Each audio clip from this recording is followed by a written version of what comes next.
get the meeting started. Would you please take roll? Ms. Atkins? Mr. Hendricks? Here. Mr. Houston? Here. Mrs. McDaniel? Here. Mr. Stoffer? Here. Mr. Wyledge? Mrs. Sheffel? Here. Can I get a motion to approve the November 2nd, 2020 agenda?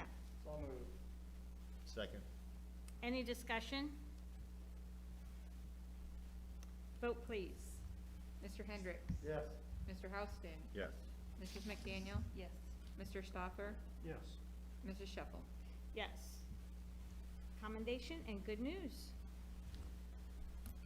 Dave, you have anything today? I do We not. Don't have anything. I guess there'll be a little bit of good news in my return to learn update. Football, they did win Football did win. Friday, so when is the next game? Harlan. Harlan? Playing Harlan this Friday. which This is- Friday. This Friday. Is it at Lewis Central? Oh, it's at Harlan. At Harlan, okay. I hadn't picked up on that. And that'll be, because now it's the final 8. So that'll determine a trip to the Dome for either LC or Harlan. Gotcha. Okay. We'll go on to comments and suggestions. This is a portion of our agenda that anyone in our audience or listening online can type in a question or want to address the board.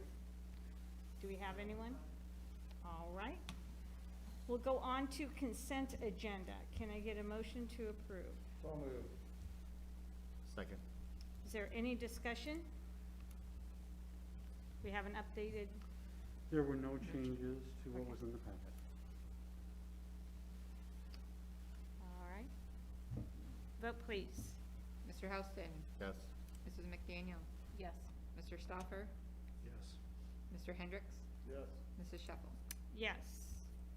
Reports, 6.01, return to learn updates. Yeah, so again, just, I want to keep this as a running agenda item, and at times there probably will be more significant information. I think right now, a lack of news is good news to some degree. But most to really report on right now are a couple things. First of all, just what's on everybody's mind, positivity rates. Positivity meaning not so good, obviously, because positivity is actually negative when you're talking about COVID. That gets really, I don't know if getting tongue-tied is the right way to describe it, but sometimes it sounds backwards. Pot County is surging again a little bit. In fact, this afternoon they were, last I checked, it crept up to 14%, was 13.9, which it has been 13.9 in recent months. I think about a month ago it was 13.9, and it seems to fluctuate back and forth a lot between the 13s and the 12s. This is the first time that I know of the 2-week average to go on up to 14. So we'll monitor that. I know that there were a few days last week, individual days, in talking to public health that on those individual days it was above 14. So I was wondering if it may equate out, and obviously at least today it did inch up to the 14%. Our numbers in our school buildings are still very much in check, and I don't know what in check, how you describe or define in check, but we're still, as I've been reporting, as per what the state, how the state wants us to report it publicly, we have remained 5 or under cases in each of our individual buildings, and actually in most recent weeks we have been closer to around 5, in some cases under, in our whole district collectively. That's what I've reported. So and it ebbs and flows. There are times when we think we're going to drop to almost 0, and then there are days where we get a few more, and it kind of ruins that that hope for 0. And every time we get a few new cases, it always causes us to think, are we going to get a few more tomorrow and a few more the next day? But you know, we've been we've been working through that for the entirety. And we just keep inching along, and we keep making it, and we keep doing well, and here we are with 10 weeks under our belts. We're at the beginning of November. Dave, I didn't ask you to report on attendance, but we really have not seen any huge variances. We stayed pretty consistent. Yeah, elementary grades have been right around 96% Yeah. present. So, I mean, our attendance has been very good. Yeah, it has been, and of course, some of the attendance is driven by our own mitigation efforts to keep spread from occurring. We still have 0 cases of confirmed spread in our buildings, and somebody always throws out the caveat, well, how do you know somebody didn't get it from an asymptomatic person?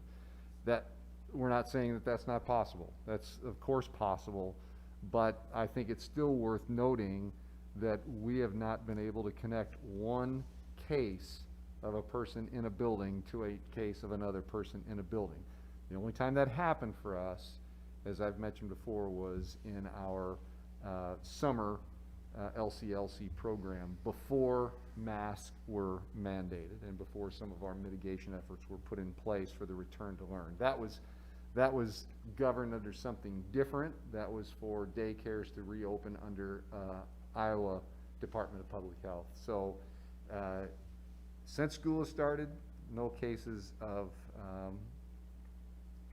COVID spread that have been confirmed for us.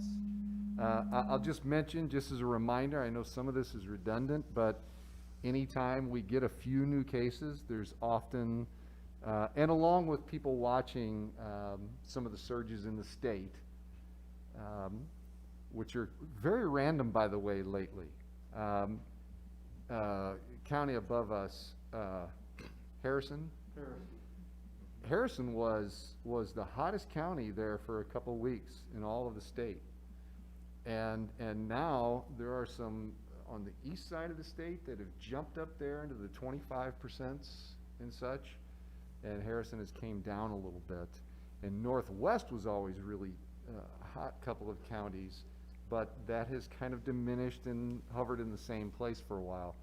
So it changes all the time, but people often, when they see surges, they want to ask the question, should we be expecting a close? We've been hearing thoughts, and I think it's just people that think this up, and then they try it out to see if it, if there's other people thinking it, but ask questions about extended Thanksgiving breaks because of COVID or such like that. I have to remind people that we don't make those decisions.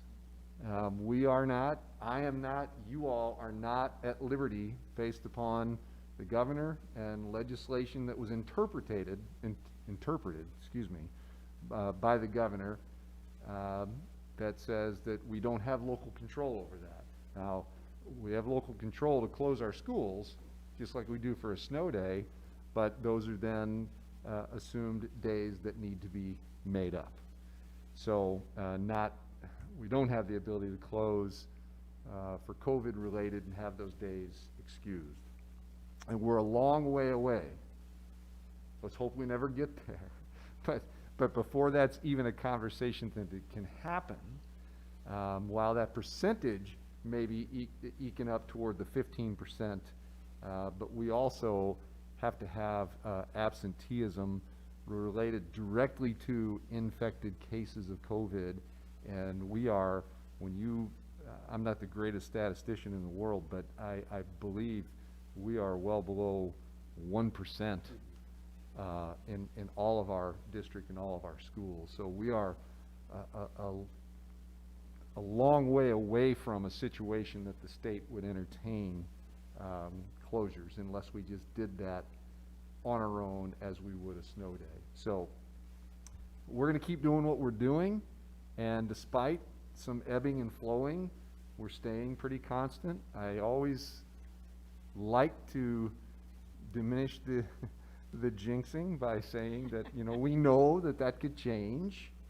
We know that things could get more challenging. We know with colds and flus, things will get more challenging. And one other thing that I'll offer is, you know, even though we get a few positives here and there, far more often, when we're aware of students and or staff being tested, even when they're symptomatic, far more often they're negative. So it just shows that there are other things going around, and they may be COVID-like symptoms, but they're not always COVID. So I'm not saying any of that to diminish or downplay. I think you all know I take this as serious as anybody, and we're just trying to continue forward a day at a time.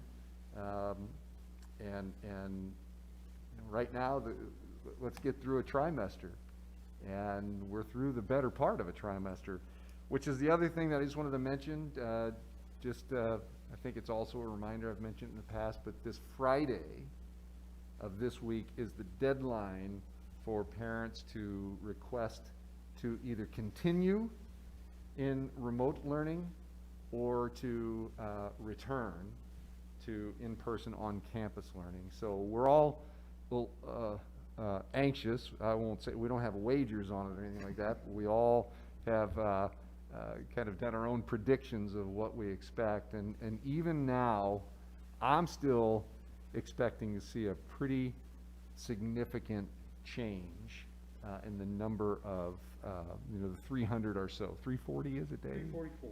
344 who are remote. I think that has the potential to drop significantly. Doesn't mean it will, but that's just my guesswork that it will. And we'll work through. The deadline on Friday is so our principals can work through the same challenges that they had in August. And that was how to take care of the needs of kids and families with health concerns and such. So that's coming this Friday.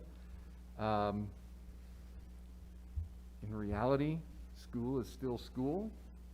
School, for the most part, still looks like school and still feels like school, with some differences that I think everybody's willing to accept for the trade-off of the option to be in school. So we'll keep plugging forward every day and hope for continued success. Okay, thank you very much. We'll go on to discussion items. 7.01, 200 series policy review, updates, and IASB alignments on the second read. So this is the second read. This was the 200 series. These were all relative to, for the most part, our board of directors. There was not anything significantly that was new, as we discussed last time. I did make a per our discussion in 206.3, there was a blank where it discussed in the absence of the board secretary. They were really line it up like you would name a specific person, and instead we kind of reflected back on Dale's departure last year and Mark appointing Gabe at the time. So we put in there that the superintendent would appoint someone in the absence of the secretary. So that is reflected. Other than that, there were no additional comments since our last meeting, so they are as stands. Is there any discussion? Were the notes at the bottom of the IASB templates, were they removed? I didn't see any. Usually they are, yes. Okay. Yes, usually they are. Sometimes we're leaving them on there on the first read sometimes because it creates some discussion. Correct. But for the final, if it doesn't, because a lot of times they're quasi-recommendations, and sometimes they don't make sense to leave on there, but sometimes if they're relative to us, Anna does leave them on there, and then we take them off for the Okay. for the second read. Okay. Is there any discussion on these for the second read? So on policy 202.2, shouldn't Lewis Central be in that blank that's blank? Because they're always Okay. for our policy, so. Take a look at that. noticed that before. I just happened to hit that one and it's like What number was that? 20, get there, Yeah. 202.2, the oath of office. You're just wanting the name Lewis Central to be included in. Yeah, instead of say me naming the district. Yeah, we can do that. I mean, obviously, we would do that for the oath, but we can write it I that mean- way too. That's easy. Yeah. That is really take a board vote to No. do that, but we can make sure that's written that way. That makes sense. Obviously, we would say that for the oath anyway, so. Yeah, Yeah. fill in the blank, yeah. Yeah. I mean, I can see why it's that way Yeah, when they, yeah, yeah. they give us that working document, but No, it makes sense. We can do that. sorry I missed that earlier.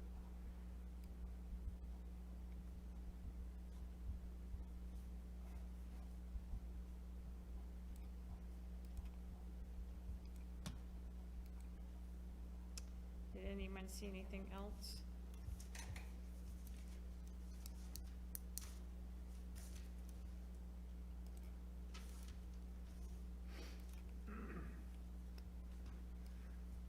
Okay, if everyone's all right with those on the second read, we'll go on to 7.02, the second group of 200 series policy reviews, updates and alignments on the first read. And so, this series is, well, it's still the 200 series, but these are predominantly about governance and policy again. There's just really no significant changes. It's mostly alignment, it's mostly language, it's mostly updating. And you know, in some case too, this is the case even with the 200 series on the second read and the ones going forward. Sometimes the difference in changing the policies is that the legal references were in need of update. So sometimes when the wording is so similar, instead of just changing the legal references, it just makes sense to adopt the current recommended language from ISB. So there's a lot of cases where it's just updating legal references, which is important to have that in policy. But again, no significant changes. The one thing that I did want to point out, in case you noticed that the policy, the adoption of policy, if there's anything that would be, I wouldn't even call it a significant change, but there was an exhibit that talked about how policy was developed, but it really had not been, yes, that one, it really is not something that has been being done. What I am suggesting, what I think, that doesn't mean we can't do something like that. In fact, in the adoption of policy, there's talk of, you know, the right input from the right people. But I think once we have our policies updated and aligned, going forward for, at any point in time where we have significant changes, it would be good to have a process like that we can develop. But to have it in there when it's not something that we've been practicing, it doesn't seem needed, if you will. But there is 209.2 is about the adoption of policy, and that's how it's outlined. But it leaves room for any process that that really the superintendent would be obligated to in regards to, you know, we're not talking about bringing a sentence that changes because of a legal review or a statute change. But if suddenly, you know, Dave comes to me and talks about an entire switch in an emergency process or a technology process, that's something that probably needs more review than just he or I bringing to the board. Mhm. So, for instance, we've been jumping ahead and looking at 400 series where there's some things about acceptable use, and it makes sense that that Chris Evangelisti and some of the tech folks are involved in that as well. So, but we can develop what that looks like going forward and always include that as an exhibit. But other than that, alignment, minor language changes, legal references, and That's the extent.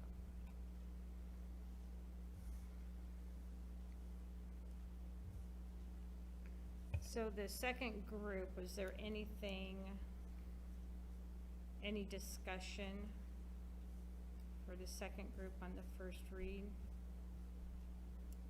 Given the conservative posture of the board and prior discussions of the conflict of interest, I think we need to remove that a board member can receive any kind of compensation through the district. What policy is that? 203? 203. Okay. Yeah, it's, well, 203.7 is what we, the one we just did extensive review on. Correct, but it's brought again to us because it's changing Only to the- two. Right, only the Oh. number is what's being recommended to go from a 203.7 to 203. Is, that's all, so, Right, but you see a line in there. Yeah, the second sentence, because when this was voted on in September, if we weren't comfortable with spouses, I don't see how we can be comfortable with any kind of compensation to a board member. I noticed that too, reading through that it seems odd that we're allowing it for a board member, but nothing for a spouse. Right, but this sentence though is that, isn't this the one where they can, bid on a job Yep. and it's open to, Yeah, I'm just saying In that they, public. I'm just saying you, if we're, I don't see how, whether it's a competitive bid or anything along those lines, why we would allow for a board member to receive any kind of compensation when we have a spousal policy in there as well, okay? so. So you're proposing to strike that. I'm just saying it is a conflict of interest for a board member to receive compensation from the school district for contracts to purchase service goods. Okay, Which benefit the board member. Or we can rehash the other conversation, look at the other pieces too. and there's some of that, let's see. So some of that is in regard to reimbursement for travel. But I guess reimbursement wouldn't be compensation, right? Right. no, Brian, the way you're viewing that? Yes, So then, when it goes on, it's the next sentence. and as Dave has Right. the word not, so we really are gonna say it shall be a conflict of interest. yes. So that second sentence would be a conflict of interest. So it's basically any school board member who has a business that could bid on a job, like if they're fixing the road out there, they could bid, right now it says they could bid on the job and get paid up to like $6,000. If it is, the bid is opened in the public, there's more bids and open in the public. But the proposal now is to just take that all out, that we would not allow any board member to do that. Correct. Okay. Is there any discussion on that? I don't think we've ever been in, any board member has I bid think on. it's just some clarity, since down below it states a spouse cannot profit either from business Right. or from compensation to Right. make it equitable. Right. Are you okay with pulling that out? And I don't think this, what I know about, maybe somebody just said this, I'm sorry, but what I know about the history of this board, I don't think that the board has made practice of, Correct, even at small amounts. correct. Business. Absolutely. Yeah. I don't know if, well, I mean, I'm not in a business that would, I Right, would right. make a bid. But there might be someone at some point with, that it's on the board that, you know, Yeah. yeah, I can do that.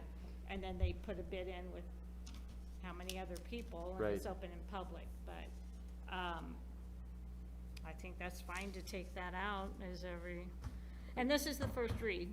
Yeah. So, I guess it'd depend on how strict you would interpret that reading.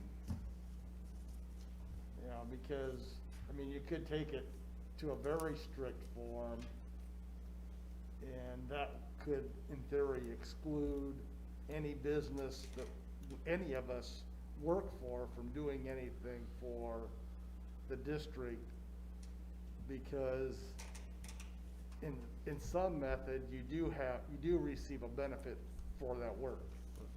Yeah, you could say direct, compensation. I mean, yeah, I can look at myself as an example, then this could be precluded to eliminate Hy-Vee providing any services to the district, because in theory, I receive a benefit by being a stockholder Right. in that company. I think if that were to say. So I mean, we have to be careful about how we're truly interpreting Yeah. I that think Dr. language. Cano's If- recommendation's a good one. So, as Dave's got not highlighted there, so it shall be a conflict of interest for board members to receive direct, if we added the word direct compensation, because I think that would define, Bob, and for your example, the fact that you work for, or worked for A company. Hy-Vee, and Hy-Vee received compensation, that's not direct compensation to you, that's. Right, I would say that if you were to interpret the way that you are, you'd be in conflict as is today. Because I'm sure it's more than $6,000 of compensation. Yeah, So, Yeah, good point. I interpret that sentence as a direct compensation through either ownership or vested interest in the organization. Yeah. So, I just don't think I think it's a little misleading when we say that if we're gonna draw the line at the spouse level, that the board member themselves can still take some kind of a compensation. So, that's my 2 cents on that. But just for clarification, it does say, the second sentence, it says it shall be a conflict of interest for a board member to receive direct compensation. That's already in there. So, the second sentence of that whole paragraph says it shall be, so. No, it when shall you're not on- be, the second sentence is it shall not be a conflict of interest. No, No, that's, second no, one. That is the second sentence. Oh, No, it there's shall be a one conflict of above interest it. for board members receive, yeah. But I'm saying strike any option for any kind of compensation. So if that third sentence is removed, then there is no then exception Right. listed. Correct. but then we're getting into what Bob was talking about, where Well, I guess it depends on how you define direct compensation. I agree. well, here's what I should probably do. When it comes down to the nitty gritty on these, that probably would be good to have some legal guidance on the best way to accomplish the spirit of what's being discussed. Right. Yep. You know, because we may all think, well, do this little change and but there could be another part in the policy that, you know, it could be confused then. So probably best if we agree that that's the spirit of what we want to accomplish, what I bring back to you on second read will include, legal review on what that is, since that would vary from, this has already had a legal review, of course, but just to get the further legal review about that. So it looks like it's just eliminating the third sentence. Seems like after what Travis just offered, and after we thought that through, it does seem like that would probably do it, but I think it would be wise to. Yeah. Absolutely, I I agree think the intent of I guess it's the third sentence, yeah, you're right, is that, you know, the competitive bid, I just don't even think in a competitive bid environment that Right. there should be the opportunity there. Well, and if it's $6,000, it's not gonna be a huge project or anything, so. It doesn't matter the size, I mean. No, I'm just talking about, Yeah. that's all they could earn. Yeah. But the thing is that Just like being a eliminating coach, that, you then can only there's no make question about $2,000, it. so I mean, Yeah. there is no difference. And the entire second paragraph is also an exception Mhm. listed, so it should probably be reviewed as well. Yeah. I'm just trying to stick with the conservative posture that we had in September, so. Well, yeah, I understand the intent. I'll ask legal how to Okay. best That sounds like, notate that, because I think Dave's right. I think that was my concern. We're gonna get into, you take this piece out, and then there's another piece that's no longer relevant. I'd rather have, legal, determine what the best way to accomplish that is. Absolutely. So, I would agree. all right, easy enough. Okay, any other policies on the first read?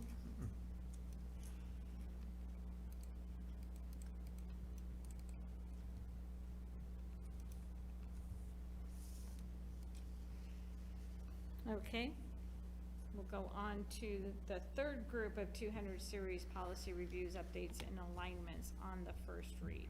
And I think in my weekly update, I apologized to the board, and I even had said to Cabinet that, I wanted to keep this in smaller chunks, but in trying to look at the scope of the year and trying to get through a full review, what I realized as Anna and I mapped these out is that, this third, the third group of series, it's all about our board meetings. It's all about, notice of the meetings, what regular meetings are, what closed meetings are, the annual meetings, quorums.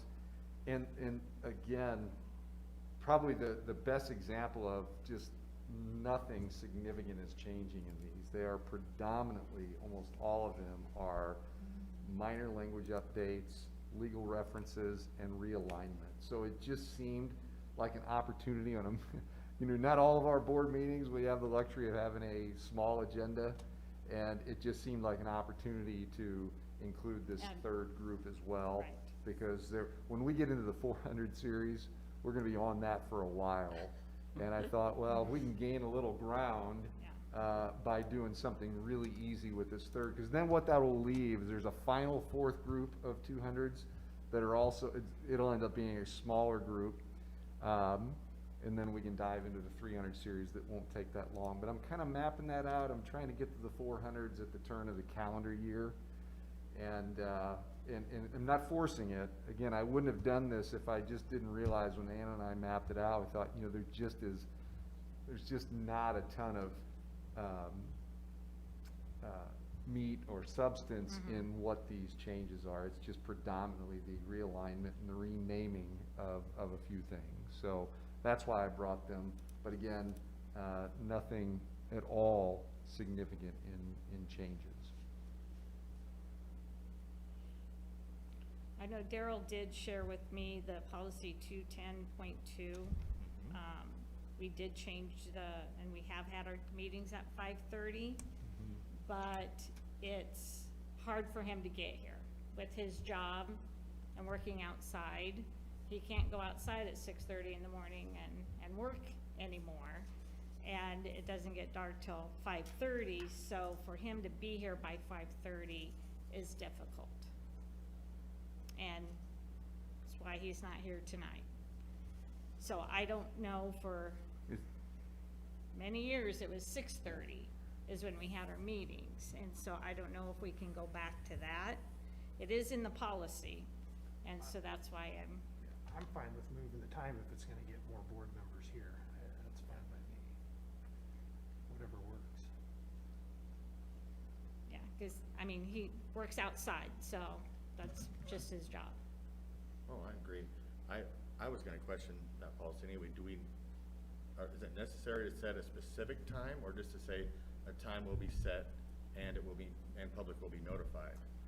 Because, Probably not a bad idea. I think that the reason it's set specific, of course, we plugged in the 5:30, but yeah, I think because the reason it's I set. noticed the old one said It said 6:30, and we weren't 6. going by that for Yeah. how long? Yeah, I think your point is well taken. I think the vast majority of boards do stick to, but there are also boards that have a lot of attendees. We have a few more.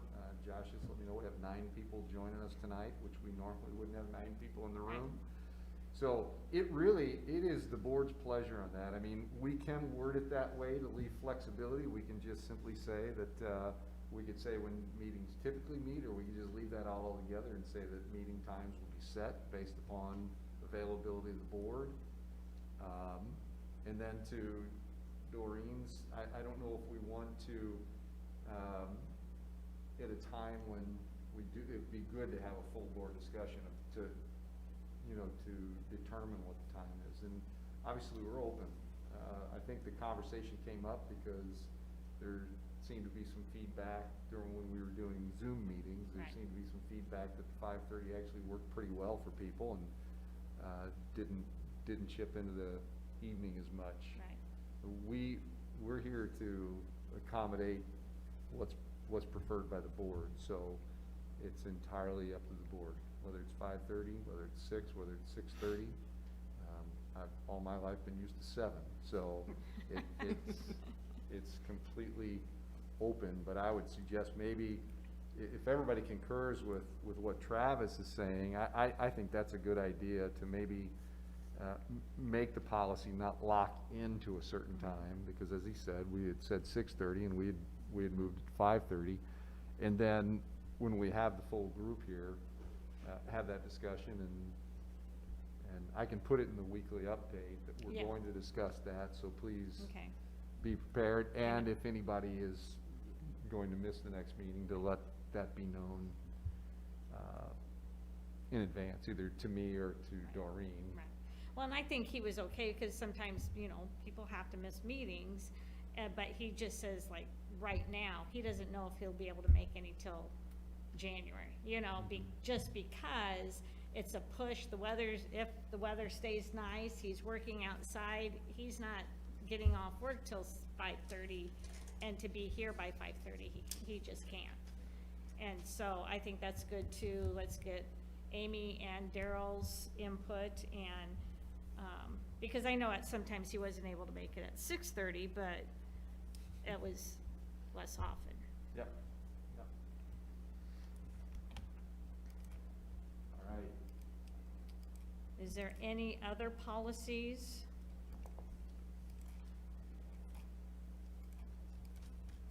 That you see, comments, suggestions, discussion?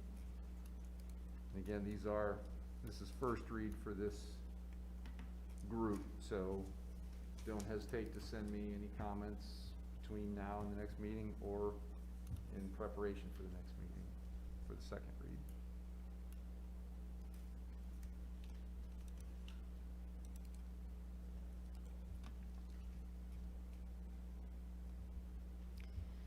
Are we good to move on? Okay, everyone all right for the first reading? All right. Then we will go to 7.04, purchase of CNC mill with reimbursement from the STEM Best Grant. So I'll offer up a few thoughts, and Andrea, if you have anything in addition, you can share your thoughts. This is really kind of a cool thing. If you're not familiar with our Titan Plastics Club, they do some really neat stuff with recycling plastic, and the kids get excited about it. I think the teachers, the adults are equally as excited about it. I'm excited about it. It's fun to visit the room and see what they're making, and usually it's the kids who are showing it off to me, and not because Mr. Van Zandt is telling them to do that, because they just want to. So anyway, they were awarded. I think that was in one of Dave's good news pieces a little while back, maybe over the summer. The best grant. Yeah, the STEM Best Grant. So this is actually a reimbursable piece. It's still, for protocol and for policy, it still needs to come through the board because it is a purchase that you are approving that is over the $10,000 threshold, but it is entirely reimbursed by the grant. Am I correct in saying that? That is correct. Andrea? And you will notice that it is not the lowest bid, but there were some issues with the low bid, somewhat to do with the slower spindle speeds, but I think even more so than that, is you could maybe justify a difference in expense for the slower, but the machine would be too large for the space that we have, and then we'd get into additional costs because we would need to have electrical changes altered to accommodate that machine. So anything else, Andrea? That is, everything that they told me. So the biggest thing with the electrical is the other machine is a 220, so we would have to, deal with that.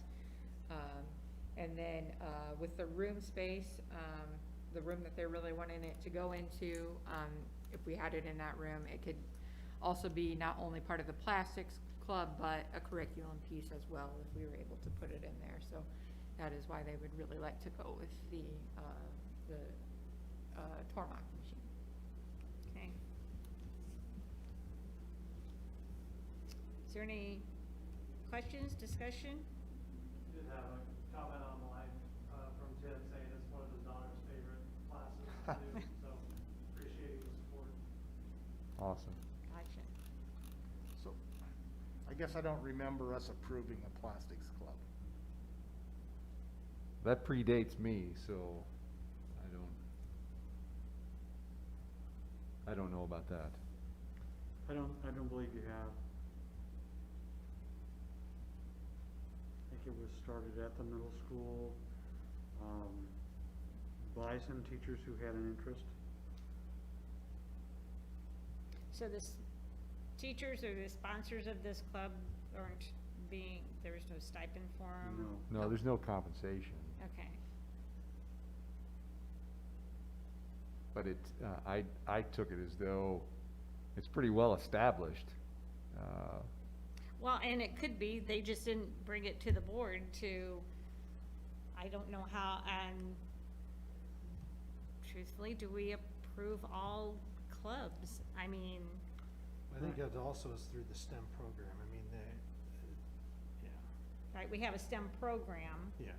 Yeah, there's crossover to the curriculum, Yeah, there's no yeah. doubt about Right. that, but I wonder if that's the reason, possibly, again, I'm trying to dive into the past, so it predates me, but I'm wondering if maybe, it evolved into a club, but there's no compensation Right. involved, so maybe they felt there was no, Right. maybe. And there- seeing, I don't remember ever getting a list of, okay, approve this club.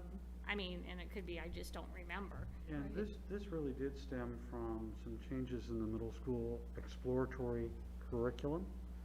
We have a number of clubs that are now embedded in the school day as part of the exploratory experiences for kids at the middle school.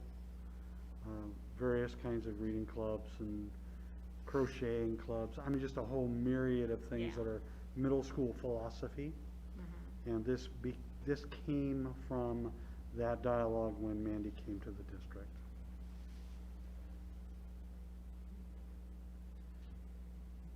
The only question I'd have on it, I'm in all support of it, is just making sure that we have the machining, the tools that might be necessary with it all included into the price and the package here.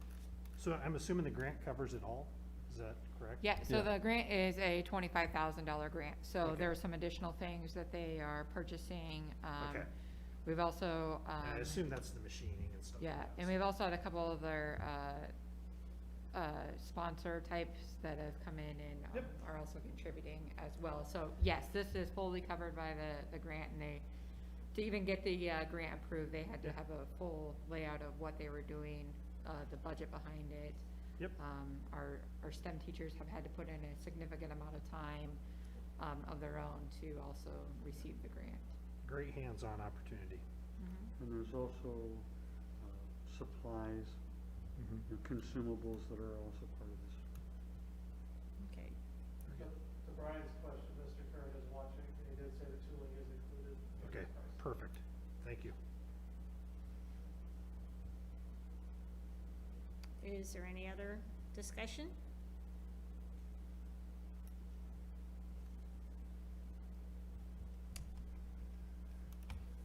Okay.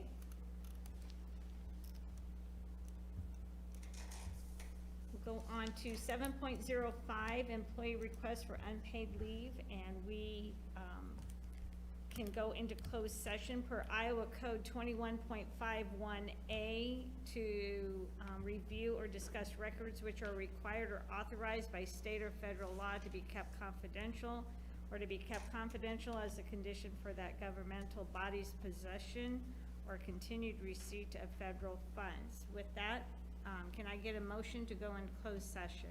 So moved. Second. Any just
closed session. Comments and suggestions. This is the second time during our agenda that anyone can make comments to the board. Do we have anyone online? No additional comments on my way. All right, thank you. We'll go on to action items. 9.01, 200 series policy reviews, updates, and IASB alignments on the second read. Madam Chairman, Mr. Hendricks. I'd like to make a motion to approve the policies included in the 200, 201, 202, 204, 206 series, and all accompanying regulations exhibit as presented and discussed at the meeting. Second. And we have a second. Is there any discussion? Vote, please. Mr. Hendricks? Yes. Mr. Houston? Yes. Mrs. McDaniel? Yes. Mr. Stoffer? Yes. Mrs. Shuffle? Yes. 9.02, second group of 200 series policy reviews, updates, and IASB alignments on the first read. Madam Chairman, Mr. Hendricks. I'd like to make a motion the board approve policies included in the 203, 207, 208, and 209 series, and all accompanying regulations exhibit as presented on the first reading as discussed. Second. Is there any discussion? This is the group that we were talking about editing the one. Yeah. Yep. Okay. Any discussion? Vote, please. Mr. Houston? Yes. Mrs. McDaniel? Yes. Mr. Stoffer? Yes. Mr. Hendricks? Yes. Mrs. Shuffle? Yes. 9.03, third group of 200 series policy reviews, updates, and IASB alignments on the first read. Madam Chairman, Mr. Hendricks. I'd like to make a motion to approve policies included in the 204, 210, 211, 213, 214, and 215 series as discussed at our meeting.